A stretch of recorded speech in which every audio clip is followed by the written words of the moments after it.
This episode contains some strong language. Wondery.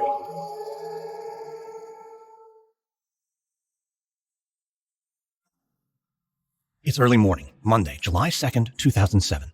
Joe Bruno should be prepping for the annual hometown July 4th parade and stockpiling hot dogs for the barbecue at his farm. Instead, he's fuming. On Sunday, the Albany Times-Union broke a story that he used state aircraft for political fundraisers and personal trips. It also made mention of the FBI investigation that's been dogging Bruno for the last year. It's no wonder he spent the early morning hours pacing the office. And he knows exactly who's behind it. The leak has the fingerprints of Elliot Spitzer's office all over it. He picks up the phone to call his top spokesman, John McCardle, hoping he's made some headway with the press. Senator Bruno. John, did you talk to the Times? In the paper this morning, page B23. I made it clear this thing was politically motivated, and there's nothing to look at here.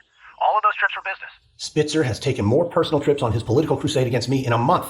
If that's not personal, what is? Did you mention that I need troopers because of the death threats I get? Yeah, it's in there. Listen, they mentioned the FBI thing again. What does it say? Federal investigators have been scrutinizing his outside business activities and have issued subpoenas to a number of businesses that have received state aid at his direction.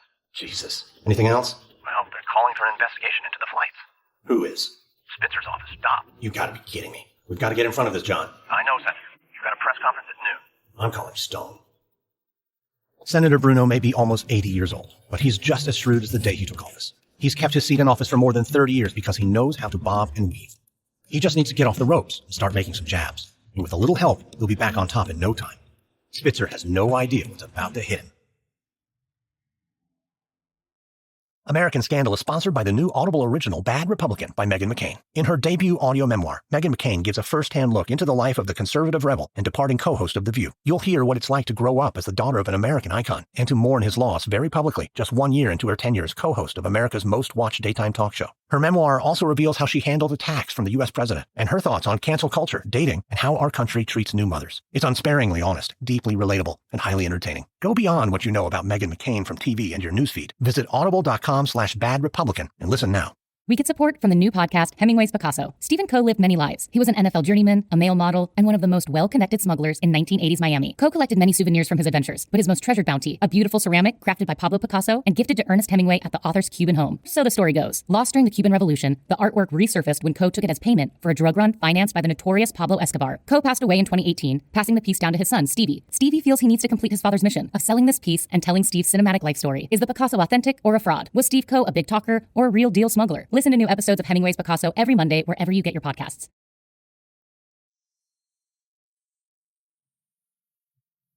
From Wondery, I'm Lindsey Graham, and this is American Scandal.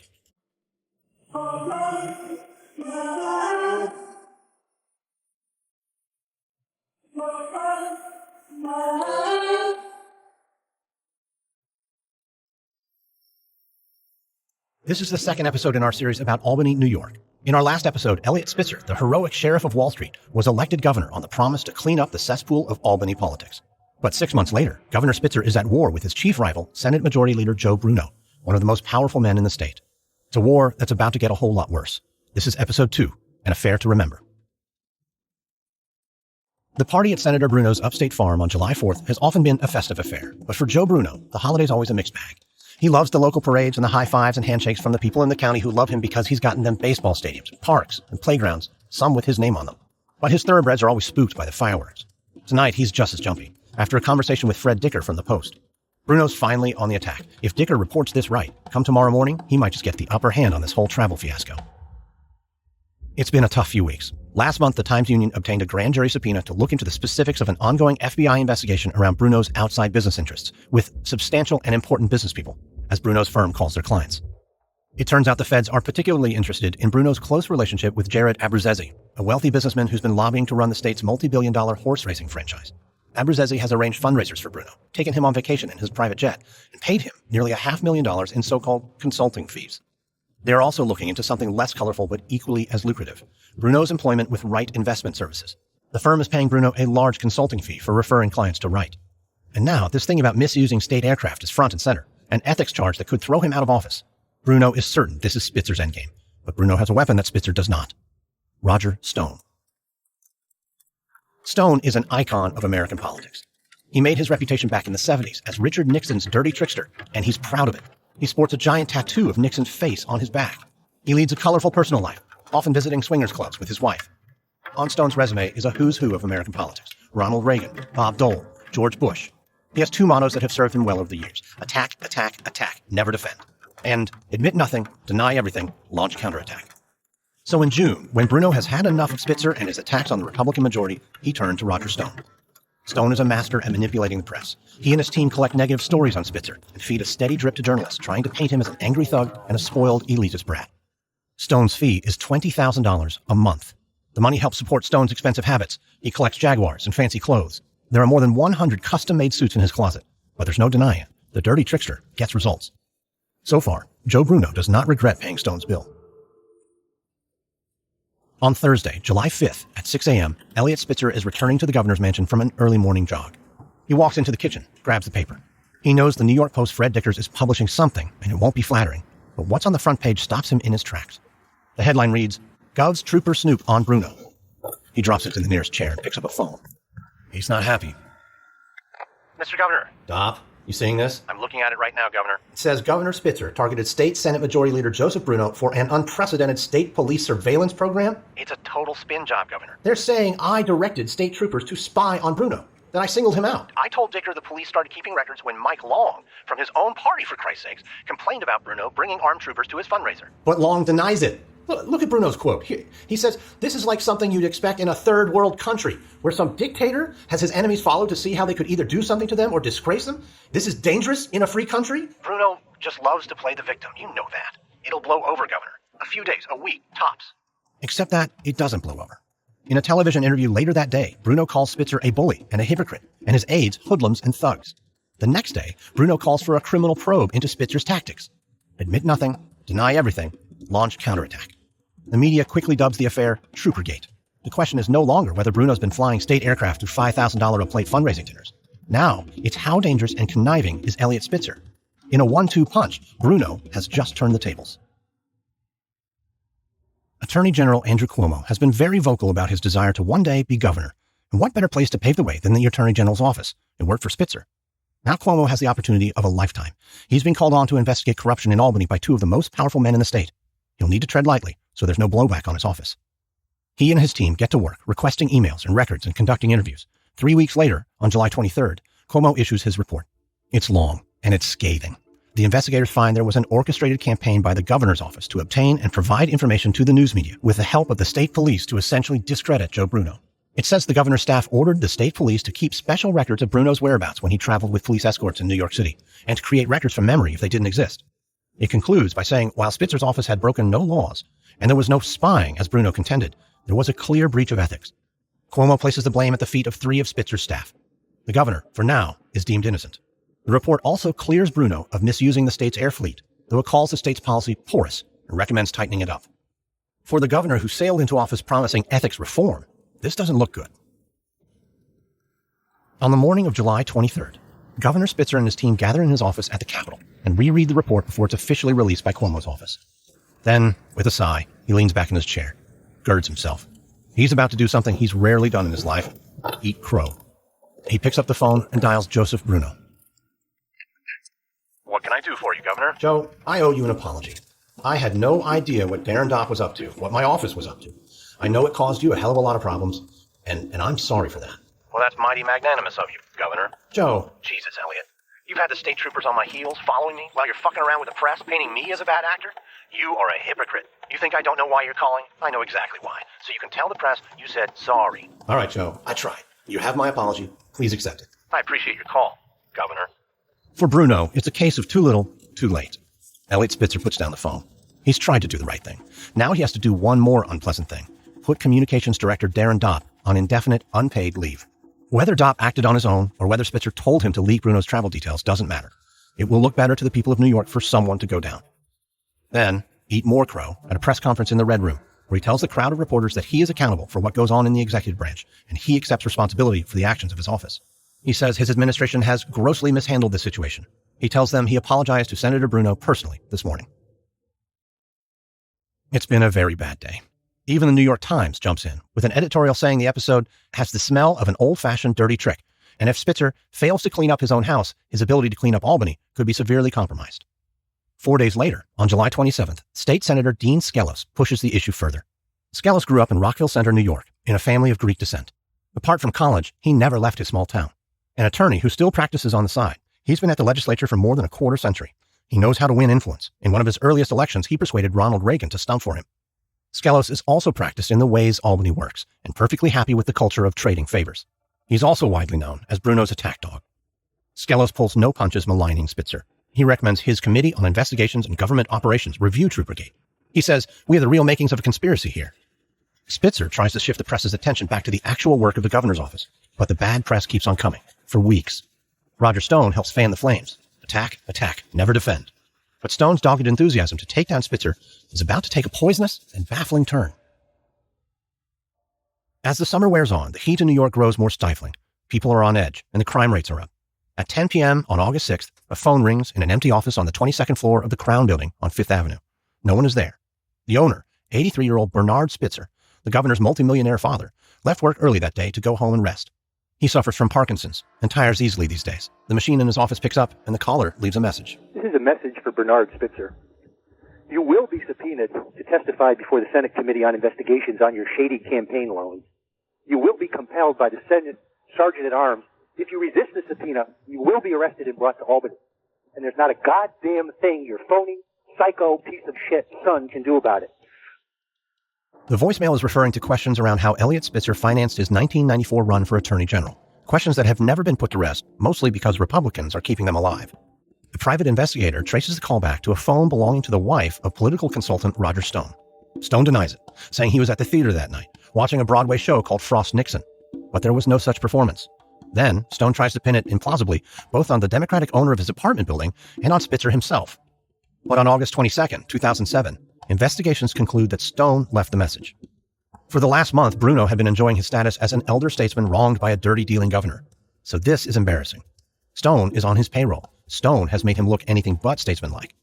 Bruno forces Roger Stone to resign. In November 2007, not even a year into office, Elliot Spitzer has been plagued by scandal. There are now 10 separate ongoing Troopergate investigations. Soon, there will be investigations of the investigations. When the dust clears, millions will be spent and no one will be found guilty of anything. But for Spitzer, it's beginning to look like Troopergate will take over his legacy. Voters are disillusioned. Spitzer came into office with nearly 70% of the vote, but a recent poll shows only 25% would elect him again. He is determined to crawl out from underneath this dark cloud and earn New Yorkers' trust again. What Governor Spitzer does not know is he will soon be looking back at Troopergate as the good old days. Another scandal is coming, something much worse. In the small town of Fox Lake, Illinois, Joe Glinowitz was a hometown hero and 30-year veteran of the local police department. On September 1st, 2015, just 1 month from retirement, he was found dead outside an abandoned cement plant, shot in the chest twice at close range. While the town and Joe's family mourned his passing, hundreds of police officers launched a manhunt to find his killer. After weeks of searching, the lead investigator discovered chilling secrets about Joe, the local police department, and the village of Fox Lake. These were secrets that once uncovered would put the town in the national spotlight and haunt them for years to come. Wondery's shocking true crime podcast Over My Dead Body is back for a 3rd season with a story about corruption, betrayal, and the secrets of a fallen hero. Follow Over My Dead Body Season 3, Fox Lake, on Apple Podcasts, or you can listen early and ad-free by subscribing to Wondery Plus in Apple Podcasts or the Wondery app. With so many hot-button issues dividing us, finding common ground can too often feel like an impossible task. I'm Van Jones, and I've spent several years as a news commentator. So every day I hear opinions and experiences from every end of the political spectrum. But I've dedicated my life and my career to cutting through the political noise to build uncommon coalitions in pursuit of the common good. In my new Amazon original podcast, Uncommon Ground with Van Jones, we're going to explore topics that affect everybody, from racial inequality to climate change to prison reform. Along the way, you'll hear unique perspectives on what it takes to make meaningful change in a divided country. Because finding common ground with unexpected allies requires stepping outside of our comfort zones. Listen to Uncommon Ground on Amazon Music, Apple Podcast, or wherever you get your podcast.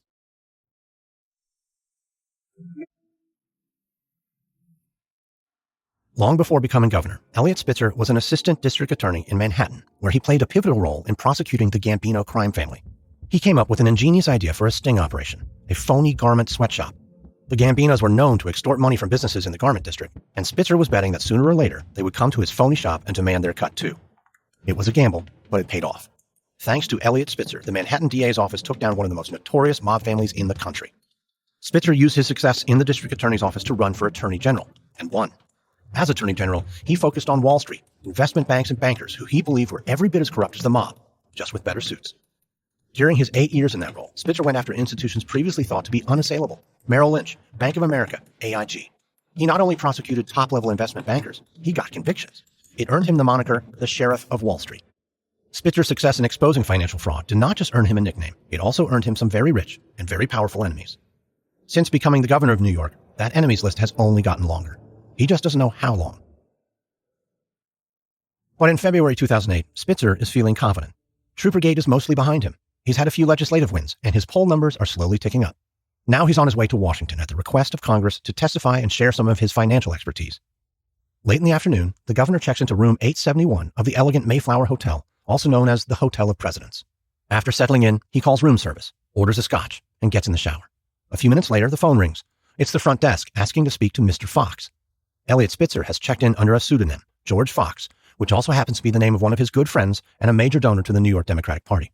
The clerk says there's a woman named Kristen to see him. Moments later, there's a knock. Elliot Spitzer, governor of New York, a.k.a. George Fox, wearing the plush hotel bathrobe, opens the door to find a beautiful 22-year-old woman named Kristen standing in the hallway. Kristen is also a pseudonym. Actually, it's her second pseudonym. Her first is Ashley Dupre, the name she uses while pursuing her singing career. Kristen is her call girl name. She thinks Mr. Fox looks familiar, although she can't quite place him. Ashley, a.k.a. Kristen, is from New Jersey, and she doesn't even follow the news from her home state, so New York politics is about as far from her awareness as the moon. Mr. Fox, a.k.a. Elliot Spitzer, quickly ushers her in. What happens next is anyone's guess, but when a nearly 50-year-old married man, who happens to be the governor of New York, and a beautiful 22-year-old call girl from New Jersey secretly meet in an expensive Washington, D.C. hotel room, it usually isn't to discuss politics. A little over 2 hours later, Kristen leaves with $4,300 in cash, $2,600 for her, and $1,700 as a deposit for future services with the Emperor's Club, the exclusive Manhattan escort agency Mr. Fox has used to set up this tryst. The next morning, it's business as usual for Governor Spitzer. He goes to Capitol Hill for a full day of meetings and then returns home to his wife and family in Albany to fight duplicity and deception in the state capitol. If he feels any sense of irony, he isn't letting on. But the affair is not a secret. Someone has been watching. Elliot Spitzer is under surveillance, not by the New York State Police, but by the feds. The federal government became interested in Governor Spitzer in the summer of 2006 after his bank noticed unusual wire transfers and reported it to the IRS. After some digging, the IRS learned the money was going to shell companies associated with the Emperor's Club. The IRS then alerted the federal authorities. Why the feds are suddenly interested in a Manhattan call girl operation is a puzzle. Standard protocol is to hand off an investigation into a prostitution ring to city or state law enforcement, but they don't. Instead, they proceed to wiretap and surveil the governor, starting in January. Eventually, they pass their findings onto the U.S. Attorney's Office for the Southern District of New York. As a branch of the U.S. Justice Department, the Southern District of New York is tasked with prosecuting federal crimes. But hiring a prostitute is not a federal crime, so an investigation like this is highly unusual. Soon, the feds are not only able to confirm Spitzer's recent tryst at the Mayflower Hotel with Kristen, but also that he has been a client of the Emperor's Club for some time. On Friday, March 7th, the New York Times reports that federal authorities have arrested 4 people for running a web-based prostitution ring, which has been servicing clients in Miami, New York, and D.C.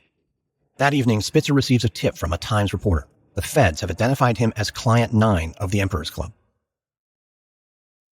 The reporter tells him that the Times intends to print the story on Monday. But how did the reporter get Spitzer's name? No one knows. Spitzer's list of enemies was almost as long as Manhattan, but someone did leak it, and Spitzer's was the only name the feds identified that made it to the press. Someone wanted the governor gone. On Saturday, March 8th, the governor puts on his game face and, along with Mrs. Spitzer, travels back to D.C. for the Gridiron Club dinner, an annual white tie event attended by Washington elites. The governor manages to engage and mingle, but his mind is elsewhere. Back in New York City, his world is on the verge of collapse, and his family, his reputation, and his entire life's work look like they will be buried in the rubble. On Sunday, March 9th, Spitzer's return to New York, and the governor starts to panic. Late that night, he sends his senior advisor, who is also a lawyer, several frantic emails asking if he can talk. When they finally get on the phone at midnight, Spitzer tells him the Times is going to report that he has been involved with prostitutes. As of now, you are my counsel, he says, then sits down with his wife Silda and his daughters to have the most heart-wrenching talk of his life. On Monday morning, March 10th, the governor cancels an 11 a.m. speech he is scheduled to give to the family planning advocates of New York.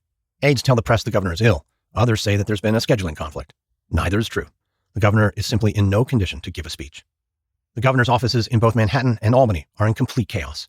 Although the story has still not broken, the governor instructs his senior aides to let staff in both offices know that the release of the story is imminent and that it's true.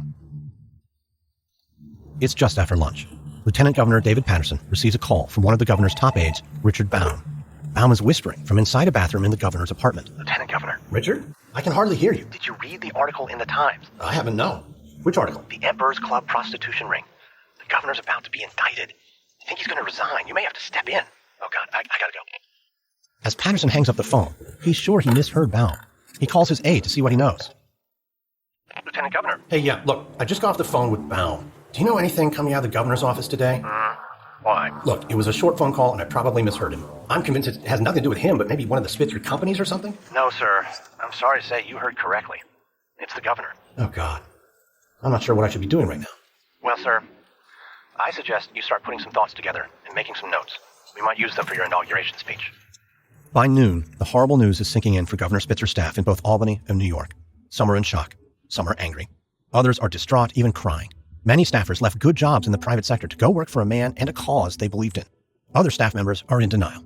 They refuse to believe this exemplar of law and order and devoted family man could ever be involved in something so unseemly. Then things take another turn. Richard Baum places another call to the lieutenant governor, telling him that the governor's resignation may not be imminent after all. For the next 2 hours, nobody on the governor's staff knows whether he's going to quit or fight. At approximately 2 p.m., the governor's office notifies staff and the press that an announcement will be made at 2:15, topic unknown. The New York Times catches wind of the scheduled announcement. To ensure they are not scooped by the governor, they drop the story on their website at 2:10 p.m. with a simple headline that will send shockwaves throughout the state and the entire country. It reads, "Spitzer is linked to prostitution ring." The governor's 2:15 announcement is postponed. His staff is in turmoil. Finally, at 3:25, Governor Spitzer appears at the podium with Mrs. Spitzer at his side. He looks haggard. The stress he's been under is etched on his face. Still, the Spitzer is stoic, but there are tears in her eyes. Without citing any specifics, the governor makes a brief statement. Good afternoon. Today, I want to briefly address a private matter. I have acted in a way that violates my obligations to my family and that violates my or any sense of right and wrong. I apologize first and most importantly to my family. I apologize to the public, whom I promised better. I do not believe that politics in the long run is about individuals. It is about ideas, the public good, and doing what is best for the state of New York. But I have disappointed and failed to live up to the standard I expected of myself. I must now dedicate some time to regain the trust of my family. I will not be taking questions. Thank you very much. I will report back to you in short order. Thank you very much. As Spitzer turns to leave, reporters call out, "Are you resigning?" But he and his family keep walking, headed for the seclusion of their Fifth Avenue apartment. Throughout the day, media reports indicate that the governor is planning to resign, but it can't be confirmed. The governor's office has no comment, saying only that the governor's schedule has been cleared for the day. Governor Spitzer has admitted to the public that he is guilty of wrongdoing, but he hasn't publicly confessed exactly what that might be. Now, he has a monumental decision to make. Some of his staff urge him to stay the course. Sure, it will be a bumpy ride, but with a public mea culpa and an announcement that he will seek treatment for sex addiction, there's a good chance it'll blow over. It's happened before. Ted Kennedy, Bill Clinton. Of course, neither of them came into office promising to reform corruption and ethics. But Spitzer is a fighter, and the time to fight is now. Others believe if he doesn't leave of his own accord, there is very good chance he will be impeached by both the Republicans in the Senate and the Democrats. For the first time, maybe ever, Assembly Speaker Sheldon Silver claims he has no way of controlling how the Democrats in the House will vote. But it's the governor himself who must make the decision. Does he fight for a second chance to fulfill his campaign promises and fight corruption? Or is it too late?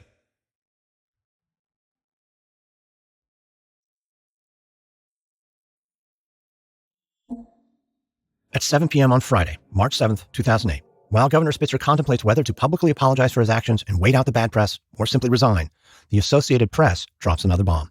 The governor has spent an estimated $80,000 on escorts, not just as governor, but going back to his days as Attorney General, when he was responsible for enforcing the laws of New York State.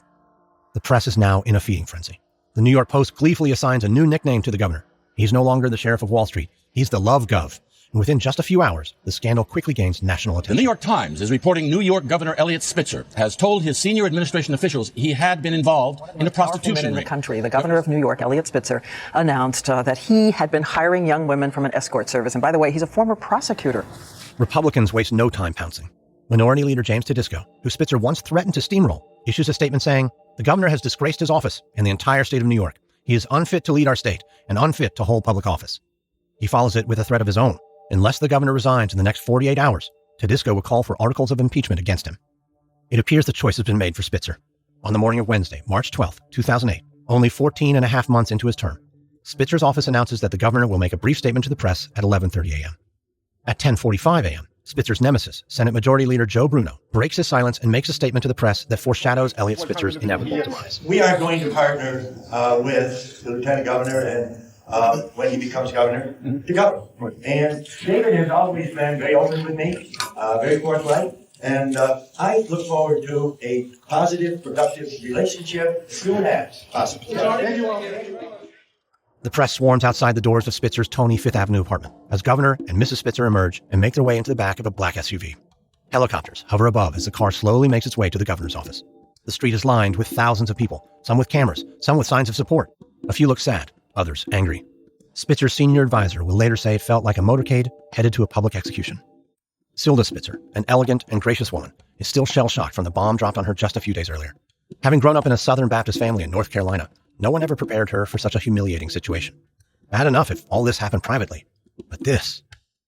She doesn't have the luxury of worrying about herself right now. She has daughters at home and a role to play. As the caravan slows to a stop at his New York office, Spitzer apologizes to the state police escorts, and then again to his staff when he reaches the 39th floor. He implores them not to lose faith in government service because of his actions. And then, at 11:40 a.m., with Silda, his wife, by his side, Eliot Spitzer steps up to a podium. In the past few days, I've begun to atone for my private failings with my wife, Silda, my children, and my entire family. I am deeply sorry that I did not live up to what was expected of me. Over the course of my public life, I have insisted, I believe correctly, that people, regardless of their position or power, take responsibility for their conduct. I can and will ask no less of myself. For this reason, I am resigning from the office of governor. It's the last time Spitzer will speak publicly as governor. His resignation will take effect the following Monday. Once Governor Spitzer has been shown the door, only 2 of the 3 men in a room remain, and the press is eager to hear from Sheldon Silver and Joe Bruno. Silver releases a statement to the press that reads, in part, "This is obviously a painful day for all of New York. Now, I think it is the time to pray for the Spitzer family, for his parents, for his wife, for his children. It is also the time to move forward with the people's business." Joe Bruno's statement is also politically correct. I'm going to leave it to the governor and his family to sort out how they deal with the present circumstances and the future. And frankly, I have them in my prayers. Joe Bruno and his second-in-command, Dean Skelos, are sitting across from each other at a quiet restaurant. Bruno has spent years grooming Skelos to assume the role of majority leader when he retires. Bruno trusts him, as much as you can trust anyone in Albany. But now that Spitzer's out of the picture, Joe plans to stick around for a while. Let's have a toast, Dean, shall we? To justice. To justice. To quote Jackie Gleason, how sweet it is. Joe, I have to ask you, just between you and me, do you have any idea who... Dean, the line of people who wanted to see Spitzer go down would stretch from Albany to Staten Island and back. The Spitzer problem has been neutralized. That's all that matters. As far as I'm concerned, he died of his own hubris. All right. Well, here's to Governor Patterson, and to you, the new Lieutenant Governor. How's it feel? Oh, it fits like a glove. With his arch nemesis out of the picture, Joe Bruno hopes all of his troubles are in the rearview mirror. And the next 5 months of the Patterson administration run pretty smoothly for both Silver and Bruno, with a new governor in place. But in December 2007, the New York Times prints an article about Joe Bruno's employment with Right Investor Service. While Bruno has never denied referring clients their way, up until now, no one has known who the clients were. The article reveals that several of those clients are New York labor unions who have invested tens of millions of dollars in pension funds with Right. They also happen to be the single largest contributor to Bruno's campaign fund, giving hundreds of thousands of dollars annually. Bruno denies there's anything wrong with the arrangement, but Democrats, the press, and a few million New Yorkers don't see it that way. After a few weeks of intense pressure, Bruno announces he's severed his ties with Right Investor Service. Once again, a case of too little too late, because in February 2008, the FBI subpoenas the financial records of the labor unions. They want to know what happened, exactly, and what role Joe Bruno played. The following month, a New York Magazine article interviews Bruno, who tells the reporter his role was to provide entree and access. The federal government has a name for what Joe Bruno was doing. It's called honest services fraud, depriving citizens of honest services as a public official by improperly mixing public and private work. It's a nice way to put it, but what it really means is that Bruno has been selling his favors to a high bidder rather than honestly serving the people of New York. No matter what you call it, it still smells rotten to the voters of New York. The press pounces, and Joe Bruno knows he has stepped in it this time. He issues denial after denial, claiming he never said anything to that New York Magazine reporter about providing access. And when that doesn't work, he claims that he was misquoted. Then he says maybe he did say it, but the reporter has betrayed his trust. He was speaking off the record. 2 months later, in May of 2008, the FBI starts a new investigation into the Legislative Ethics Committee, the body that approved Bruno's dealings with Right and the unions. It's getting very hot, and Joe Bruno needs to get out of the kitchen. In June, after serving the Senate for 31 years, he resigns as majority leader and announces he will not run for re-election.